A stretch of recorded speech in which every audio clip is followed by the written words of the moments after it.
The car business is rapidly changing, and modern car dealers are meeting the demand. I'm Michael Cirillo, and together we're going to explore what it takes to create a thriving dealership and life in the retail automotive industry. Join me each week for inspiring conversations with subject matter experts that are designed to help you grow. This is the Dealer Playbook.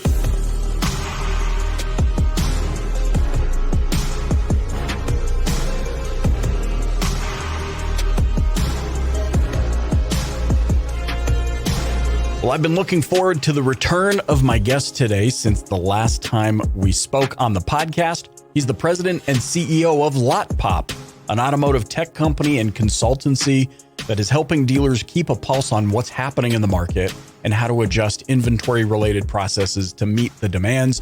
Jasen Rice, welcome to the Dealer Playbook podcast.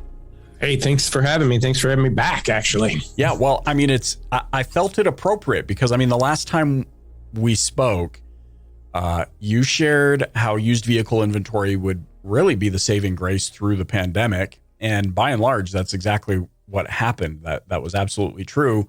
And I think is still true even at the time of recording this. And I mean, thinking about what's happening currently for all of those that care to know what happens in the year 2045, there's chip shortages. I mean, there's just a whole slew of things going on that are preventing new vehicles in particular from shipping to dealerships. I guess my first question is, interestingly enough, Jasen, I just finished another call. I had a conversation with someone about how business is a lot like chess. And I know that you like to look forward, similar to a chess game, you like to look forward and have really built a name on looking forward several steps ahead. What do you think the name of the game will be for inventory merchandising or management moving into the next 3 to 5 years on the back of everything that we've experienced? Sure. Well, one, being a chess player, that's actually one of our core values as a company. I always be thinking 5 moves ahead. But, and that's the other thing, not to toot my own horn, but, the other thing, last April, I put my neck out there. We might have talked about it, about CPO having being one of the winners coming out of this. And they just had another record, I think, 12 or 15% increase in CPO sales. So, you just know that new cars is going to be a struggle and it will continue to be a struggle. So, one of the things that I'm looking forward to, you talk about years down the road, couple fears I have is, especially even the new cars, because they take the biggest hit, is all these customers buying them well above sticker, on some of these cars. So how are they going to be able to get out of these things? Short-term concerns is, I don't know. And again, this could be a far stretch, but I'm worried about, let's see what April or October and November brings when it comes to, do these rental car companies. They're the ones that went to the lane, drove up all these values because they could pay $5,000 over asking price or MMR just because they'll make up the difference in renting the car out. And they're very successful at that. If you ever rented a car lately and the fees they're charging. So will they, as vacation stops, as this new Delta thing starts spreading, does travel start going back down and they start letting some of these cars go while the wholesale is still high? So that's one of my immediate concerns, because anything a dealer's buying right now is going to be aged in October and going into November. So if they start dumping cars, both for a strategic standpoint of getting as much money as they can before the market, if it drops, one, and then two, for a business, tax write-off for any losses for that year. So that could be a benefit for them to do that. If they do, somebody commented when I made that comment and said, well, why would they if they're not going to get any new supplies? So, next year, if they need to buy more, they'll do what they did this year, stand at the lane and pay too much money for them and overcharge it for rental fees. So to me, it would be my nearest concern coming forward.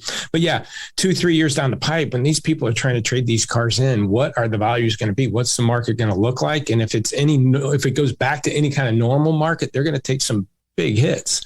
And so how do dealers get out of it?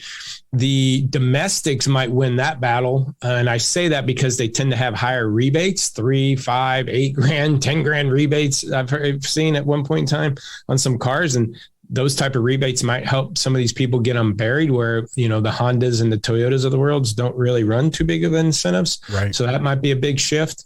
If they might have to gain some market share there. But yeah, that's my biggest concern is dealers being able to get these people out of these cars if they try to trade them in. And then, and as you're saying all of this, it makes perfect sense. I'm taking these notes and I'm thinking the far-reaching impact is on dealer, but it is also on consumer. And then what is the impact on credit going to be? You're going to have all this negative equity rolling around in the market. Dealers are going to have to figure out how, like you said, how to get people out of these units. Consumers' credit scores perhaps might not be very good. And so you're going to have, do you see maybe a surge in the subprime market? Yeah, well, it depends. If it's a decent customer, I think banks will have some kind of leniency on, okay, we understand that 2 years ago, for 2 months, you ran into a COVID situation, you've straightened yourself out since. So might be some of those. The biggest thing is, will people get back to where the government pulled the money away from people that aren't working right now, because, right now they're getting the money to stay at home. If they yank it, will they still just try to stay at home? And that's when they start going past due on their bills. Or are they actually going to start getting jobs? And will the jobs be there if, you go into these, again, this stupid mask and government mandates and stuff, will they start shutting things down? And then, so when the government pulls the money, it could be bad timing. They pull money and then all of a sudden they shut down, they got to reopen. It's going to be a confusing part. Whoever knows.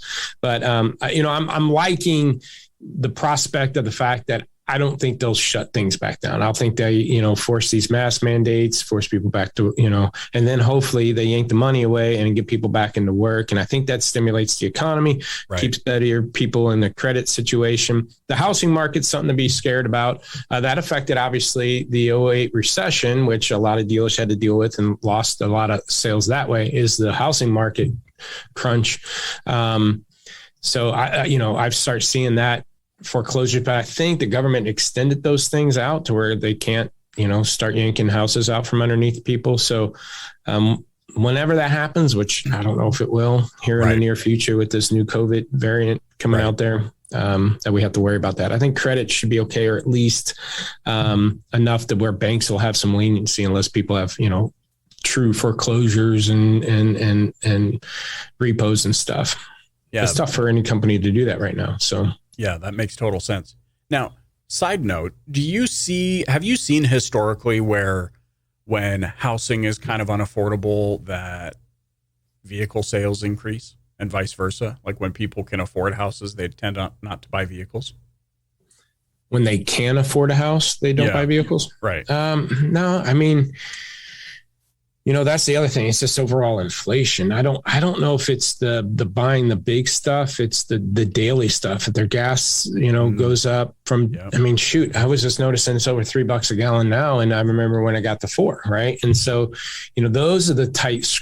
And then buying groceries, all of a sudden you got to spend $100 extra a month in groceries, another $100 a month in gas or something. Then there goes my new car, that $200 extra I was going to spend on a new car payment went out the window. So that's more what I'm afraid of than, the housing stuff. You just got to watch the housing market. If that starts crashing, that's a trickle down effect for a lot of places. One of the things to keep an eye on, what I've always heard, and I don't know if it's true as far as patterns is, and when it comes to economy and stuff, is watch like the RV market.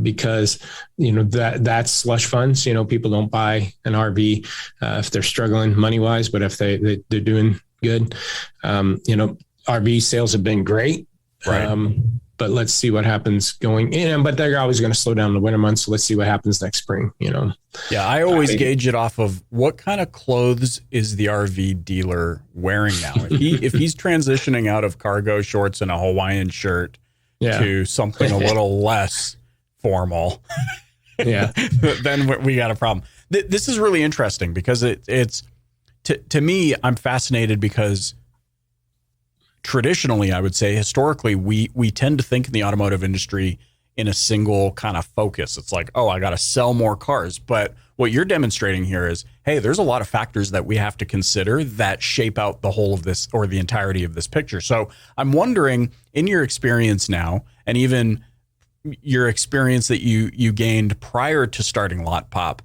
are there any tried, tested, and proven processes that worked pre-pandemic that are still working during this time?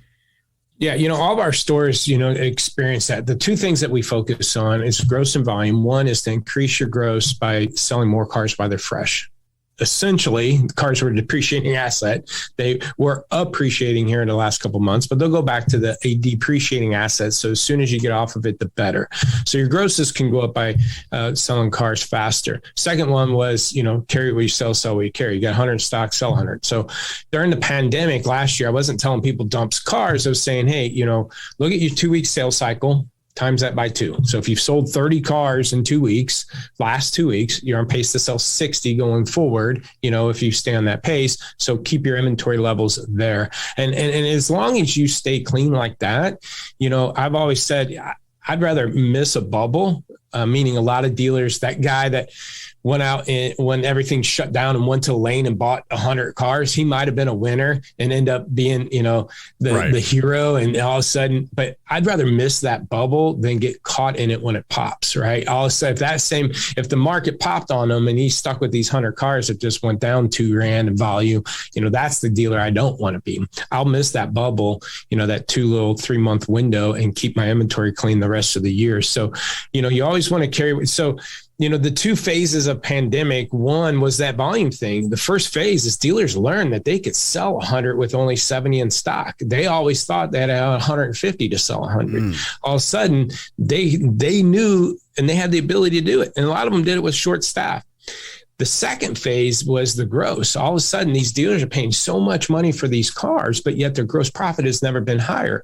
And one, customers are willing to pay for it. I acknowledge that. But two, the reason why is a lot of these dealers went from a 30-day average age sold down to 19 days sold. The cars were selling faster than they're getting them. So they're able to grab gross profit because they're selling them fast. And so that's always been our theory it'll be 8 years in September here, knock on wood, that we've always taught dealers, carry what you sell what you carry. And if you just stay clean, you can phase anything out. You can get through any of these phases, both in and we go back into recession, the shutdowns. If you just carry to your sale rates, keep the inventory clean. And I do think, here's the other thing. I think having a strict aging policy, these dealers, complain about gross and volume. A lot of it had to do with, I spent 8 years with an inventory management tool talking about market-based pricing. A lot of them figured they can't make gross because of market-based pricing and the guy down the street and everything else. The whole reason why I think dealers can't make gross is that they're their own worst enemies, and the fact that at least the dealers without an aging policy. If everybody had a 60-day age policy, we're buying and selling at current market values, and because if you actually look right now, if I start pricing cars, if I go look at the competitive set, I'm going to look at cars that dealers have had for 100 and 120 days. So now I either have to compete with that dealer who doesn't have an age policy, let a car sit for 150 days, now is finally dumping it. And if I compete with them, I'm losing money, or I'm losing gross. So I either got to compete with him or let him sell it and sit and wait until my price becomes relevant. By then, I'm the age guy, and now I'm dumping the car. So if every dealer just had an aging policy, that's where I think grosses go up. Yeah, that makes total sense. It sounds you start to get to like the hotel business. I've always wondered how the hotel business makes their money. But when you spell it out this way, it's kind of in the same token. It's never made sense to me that I've got a unit sitting here for 150 days or 160 days, yet I'm somehow trying to reconcile, what did I pay for that unit? How much does it cost sitting on the lot? And now I have to compete against somebody who's just purchased a newer, a younger version of this unit, and now I'm competing on price when I could be upside down. But having that, like you said, having that strict age policy makes total sense to avoid that. Now, let me ask you this. On the back of that, where there have been so many shortages, I mean, have auctions still been relevant during this time, or are there other creative measures that you could recommend for dealers who might have a shortage of inventory to acquire that inventory and then also filter it through an aged policy. Yeah. Auctions are obviously still a go-to place for dealers to stock their inventory. There's plenty of them out there. There's plenty of cars running still. It's just a matter if you're willing to pay the money. The biggest success dealers are having right now is private party acquisitions. You know, the good benefits of this whole COVID thing, one is digital retailing. It's kind of forced dealers to do the digital retailing like the Carvanas, where customers can do everything online. A lot of dealers were tiptoeing in it, heard about it, would want to try it, but figure maybe next year. And so they've been dragging their feet, and it kind of forced them to get into it. And that was a benefit. I think a lot of dealers started doing it and seen a huge benefit in that. The second thing is private party acquisition. These Carvanas and the CarMaxes of the world always advertise buying customers' cars. And again, dealers kind of dabbled in it. They kind of had a service, maybe person, hitting up values of cars coming through service or calling a few people on Craigslist. But the really successful dealers, I know a couple of them, they're buying 100 off the street a month, retailable. Of the 180, 90 of them are retailable because they're not going to buy something that they can't retail. So they're being really successful at. There's products out there. There's tools to help make that better. One come to mind, like VinQ has a private party acquisition tool that allows you to shop easy. So dealers that can actually call them a VBC, a vehicle buying center, and having a vehicle buying center with reps that's their only job, and bonusing the staff for it.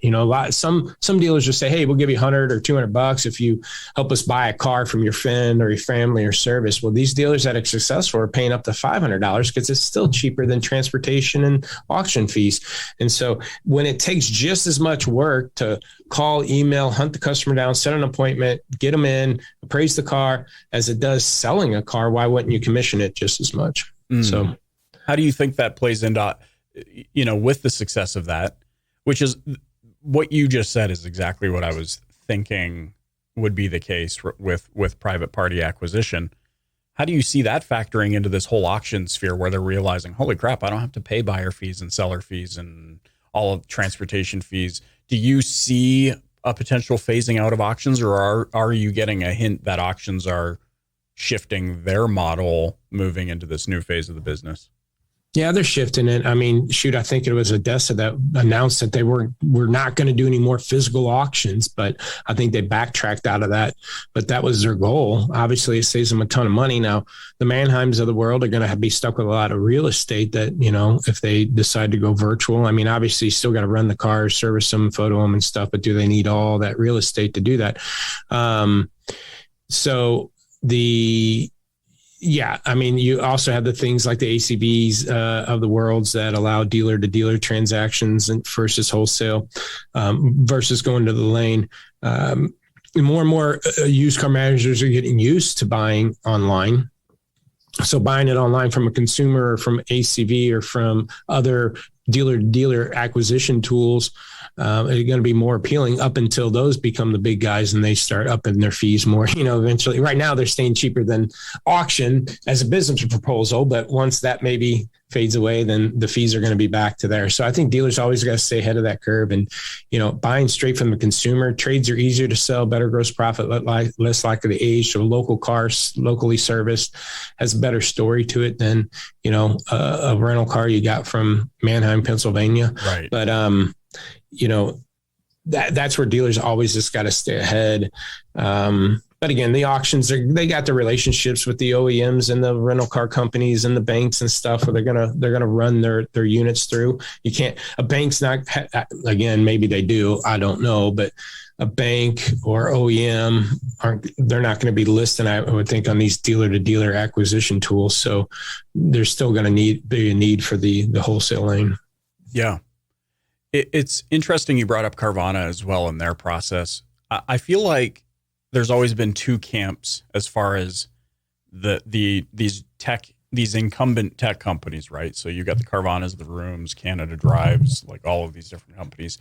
And the camp A has been, but they're failing because they never posted a profit. And then there's those that are choosing to be inspired by this whole model. I just heard recently Carvana, this is the first year that they've actually posted a profit, and it was like $45 million. And so what I think is interesting here is that you could look at them as having failed, but I think they've really just been investing to figure out what works and have really pushed the envelope on, shaping demand and consumer behavior and stuff like that. But trickling that down, I guess, to the dealer level, say I'm a single point store. How many tools, you mentioned VinQ. I mean, how many tools as of current, if I'm a dealer owner, how many tools do you think I need to be looking at in order to pull off something similar? And for the most part, do I maybe already have them in my possession? Like, does that make sense? Do I need 20 different things? Do I need a trade tool, an inventory tool, a website, or is there maybe a simplified way, in your opinion, that I could go about this and really push the envelope for my store? Yeah, I mean, there's probably a lot of the companies, dealers are already, I don't know how to answer that other than the fact that I believe a lot of dealers, vendors, partners that they already have, their website provider probably has some kind of digital retailing products that they can piggyback off of and don't have to get another company to do. I think first comes to mind something like Dealer Inspire. I know they do a lot of digital retailing plus provide a website and things like that. So you probably currently have a vendors, when I was in the retail end, but this is back in the 90s when I was running internet departments, I was frustrated because I had my website, I had my CRM. Even though I had a website, I had to buy an appraisal tool, which a lot of dealers still have to do that, separate appraisal tool, a separate, information, to give reviews and stuff and windows. It was just, I had 5 different people just to run my one website, and it's gotten a little bit better since. But then people complain about the monopolies, like the Cox of the world, where everything, Cox is providing that. They give you everything you need. You got the wholesale, you got the retail, you got the price, you got this, and you got that. But then a lot of people hate, the monopolies of some of those companies. But, I think there's plenty of companies, dealers are already dealing with. But yeah, I mean, there's just a lot of tools. You got to put it all together between the digital retailing tool, the credit apps, and then the desking tools and so forth. But I think it really comes down to just how you communicate to the customers and how you make it efficient. I literally had, and I've obviously been in the business 20 plus years, and I had a Honda lease. Now I was turning it in a little bit early, but I knew I had an equity situation to do that, to lease another one. And that new lease I was going in was a 3-year, $12,000. So it was going to be under warranty the whole time I owned it. And it literally took 3 hours one day to get just the car picked out. That was half of that was us kicking tires, looking at what we wanted and what we didn't want. It was from my daughter. But the other half was going back and forth on the payment and the down payment and the appraisal, Then once we figured that was all done, my kids were already hungry. They're tired. So we decided to schedule a delivery for another day. Well, that delivery time, I think, was 5 or 5:30. And so we didn't eat prior to that, dragging my kids there again, thinking we've already negotiated everything. It's 3 or 36. I can be in and out. We can go get dinner. Yeah. That dragged on for 3 more hours. I mean, You're talking 6 hours, and this should be an easy transaction and the communication and all that. So it's not so much the tool. It's just, what are you doing to make this easier for the customers, both in communications and then, it was just a mess. And I think that's the obstacles dealers have to overcome, because the biggest promotion a dealer has over the Carvanas of the world is the people. You've got people, you got staff, you got people your kids may know, or there's a neighbor that's a salesman that, that was referred. And there's that people like to buy from people they like and know and trust. And, just to buy it off a computer, there's, who's going to answer your questions for you, things like that. And so, but when those people drag their feet, take too much time, try to, that's the focus dealers need to really, it comes down to the people. Yeah. I love that. And the process more than the products. Yeah. I love that. And I want to just touch now on the process piece. So you've mentioned having an aging policy. Are there any other processes, like when you go into a store, when you do your 20 groups or you're training through your university or things of that nature, what are maybe some of the top most common broken processes aside, because we've already talked about aging policy? What are some of the other ones that you would recommend dealers pay attention to that they need to avoid and or fix immediately? again, we focused on increasing the amount of cars they sell in the first 30 days. But in order to do that, what we found was the Achilles heel was turnaround time. If time is of essence, and one of the things I had to struggle to get dealers to understand, it's amazing that a lot of dealers don't really look at and consider holding costs. How much per day does it cost for a car to sit in a slot? And it's upwards of 35 to 75 or more per day. Some dealers are paying $100 a day for that car to sit in one slot per day. And so let's just round it down to $50, meet in the middle there.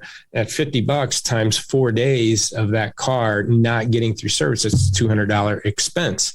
Now, one way I figured to overcome that with dealers is get them to understand is forget about having 100 slots on your lot, because you got 99 other ways to make money than this one car taking too long. Let's just imagine you have one slot. You have one slot to sell a car, to make enough money, to make your payroll, your rent, your more, everything that you need to do. And if that one slot sits empty too long, an extra day or two, or you let a car sit there for 100 days and you don't sell it, so you don't get any F&I, you don't get trade, you don't get nothing. To me, if you just focus on that one slot and act like that is the only slot and only car you have to sell to make money, then I think they start treating it a little bit differently. And it's the turnaround time is the Achilles heel of everybody, because if you take 15, 20 days to get a car finally through, then you're already more than halfway through the sales cycle that it should be. And you're not going to want to get it aggressive enough to move it. And, by the time it's 21 days old, you should be positioned here to really start, maybe ask for extra money the first week or two, but by the time it's 21 days, start getting realistic. And by day 30, getting off of it. If you have a 60-day age policy, you want them gone on average 30 days. It's taking too long.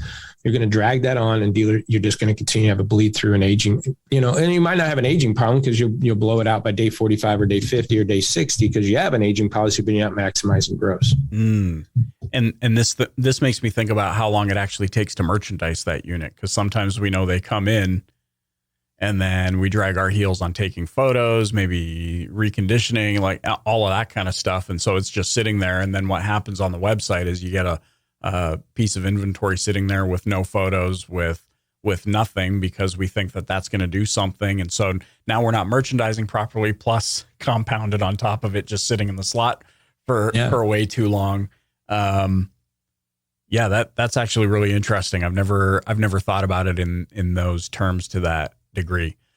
There's so many other questions that I want to ask you. I mean, obviously you have a podcast, so people that are really interested in diving into your brain at a deeper level can hear you on the Lot Pop podcast. How else can those listening get in touch with you? Facebook. I try to at least once a week put out that kind of what I call a lot party tip, and what you can do to, a lot of dealers call a lot party when they stir things up, move cars around. So, I try to throw something out there once a week, which ends up on my podcast. That's essentially what the podcast is taking that recording and putting it out there for dealers. And again, it's just giving them some insight on current market trends and stuff too, what we're seeing, what's happening. So Jasen Rice, but the Jason's is with an EN. I have one floating out there with an ON that looks just like me, because it is me, but it was an old account that I can't get closed. You mean the one that I keep messaging? Probably. I had somebody else message it. I'm like, hey, wrong account. But yeah, and mostly I put that stuff there, but YouTube, all my tips are on videos that end up on YouTube. Subscribe there, 250 plus for 4 or 5 years now. Wow. Video content out there, mostly wrapped around used car management, sometime internet process management. Of course, LinkedIn, and that stuff will go there. Amazing, man. Thank you so much for joining me here on the Dealer Playbook podcast. Thank you for having me again.